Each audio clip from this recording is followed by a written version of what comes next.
In this video, I intend to be brutally honest. Raid Shadow Legends is my favorite game I've ever played, and I'm going to be honest about why. Playing it saved my life. It might sound really juvenile, it might sound like I'm probably leading up to some elaborate joke. Enter my life. Look, I'll be real. I come from wealth, but that wealth was earned on the back of a hardworking Estonian father and a strong, brilliant Colombian mother who adopted me when I was born. So, at a very young age. I was born with a silver spoon in my mouth, yes, but I lived by two codes my mother gave me that I was to be spoiled but not spoiled rotten. Also, she made me believe the Blue Devils were called the Duke Sucks. Go Tar Heels. Anyway, I was always the fat kid. I got picked on. Like a lot. A hell of a lot. Too much. I never came out of my shell until I did poetry slams. I started writing My Little Pony fan fiction as well, and that's a whole nother story. My mom got sick with cancer in my freshman year, but my senior year is where everything kind of fell into place. It's where I felt I belonged. Then, when I went to my first competitive slam, I was disqualified quietly by a friendly judge who would later be a mentor of mine in actual slam poetry, which I found I had a real knack for. I plagiarized The Prophecy by Immortal Technique. It's a very, very good song. Uh, and it was embarrassing to say the least, but thank God I wasn't called out during the performance. Thank you, Will McInerney. I wasn't kicked from the club at school either, which was a relief. A new after school program was soon made available to me called Poetic Justice.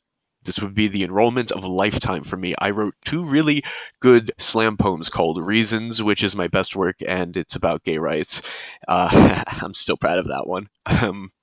It might be floating around on YouTube somewhere from 2013. Who knows? And there's another one called Stacks, which was about stacks. I even went to Brave New Voices as a member of Chapel Hill's Youth Slam team. We were comprised of some of the dopest people I've ever met. I wish I kept in touch with them. They were some of the truest friends I ever had. I had very few close friendships the way I felt I did to them, and I still miss my teammates. My mom came to see me perform, flew all the way from Raleigh, North Carolina to Chicago, Illinois to see me live for the first time in her life, but the travel kind of made her kidneys take a turn for the worst. Um, she was never the most hygienic when it came to dialysis.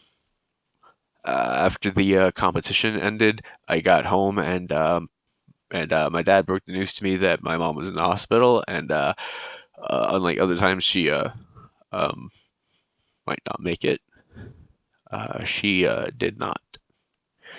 She passed away the day after my dad's birthday on the 18th of August 2013. We haven't celebrated August 17th since that day. Uh, I was uh, I was 19 when my mom died. I was in a lot of rough spots after that. Remember how I said I came from money? I kind of blew a lot of it on drugs. I spent so much, too much money on drugs. Money I could have used for a house.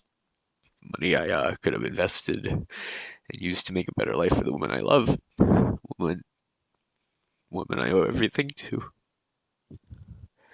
And money I could have used to help her get her daughter back. I am not a good person. I have committed wrongs. Uh, I am now 27 years old without a dime to my name, which means my dad uh, has spent the last 8 years watching his last connection to his wife slowly kill himself with drugs and be powerless to stop it. And where a lesser man would have given up on his child, my dad never did. I just kind of gave up on him. And I'm a terrible human being who deserves to be hated and ridiculed. I've wasted my life. I've been shot at. I've been threatened at gunpoint. I've been hashtag me too. Nothing people can say can hurt me anymore. YouTube and video games got me through a lot of years. And video games and the friendships I maintained on them are the key that kept me alive. I played a lot of Xbox. Years of my life poured into Gears of War, Smite, a hidden gem called Evolve, and Borderlands 2. The only Borderlands game, and Smite. Video games are addictive. The proof is in me.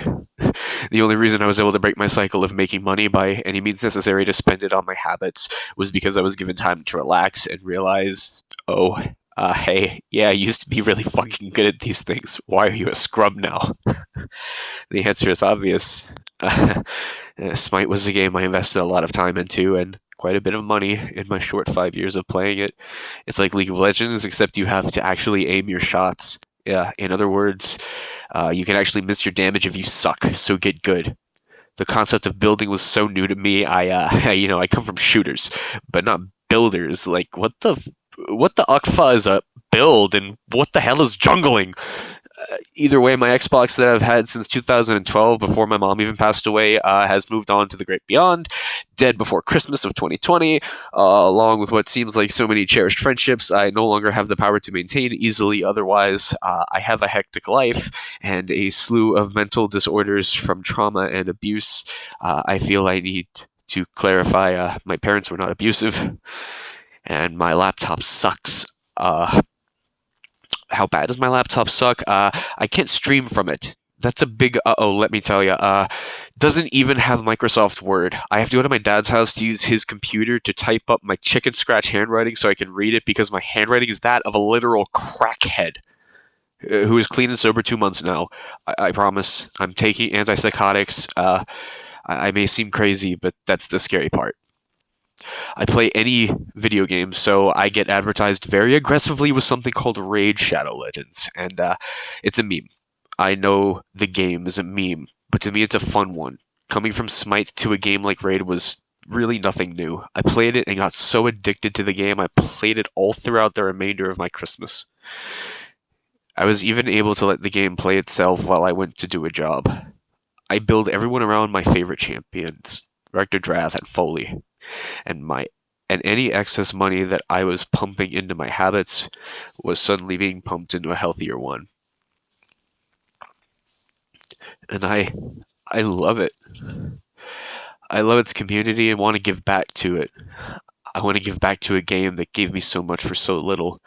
I spent $64 and now $400 total on Raid, and now want to make content centered around the game and maybe others like it down the road. I love the RNG feeling of gambling with whether or not you get a critical hit or can tank that one extra shot, or does your target really resist your debuffs? Who knows? It's exciting.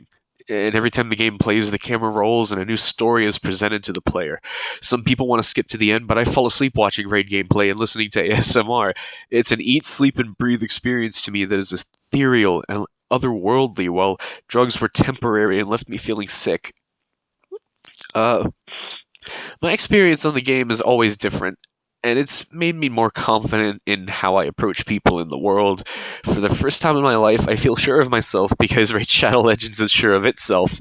It advertises it at everyone because it knows it's a game worth playing and a game worth investing time and money into. I've never had this much fun learning basic math in my life, and if you were to learn math, Raid Shadow Legends is perfect. I mean, if you write, watch how the characters fight and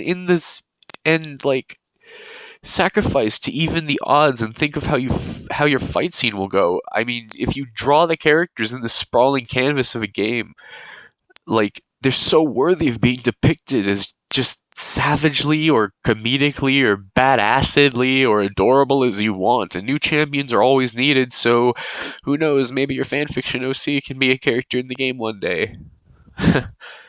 I mean, heck, if you're a boomer and have lots of hate in your body for no godly reason, fight alongside your brothers in arms against the clan boss.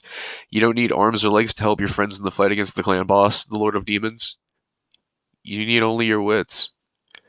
And wits are a thing I've wasted for too long. And Raid Shadow Legends has shown me the way.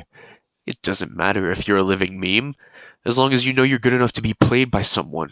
Someone who will love you, someone who will care for you, and someone you can afford to protect.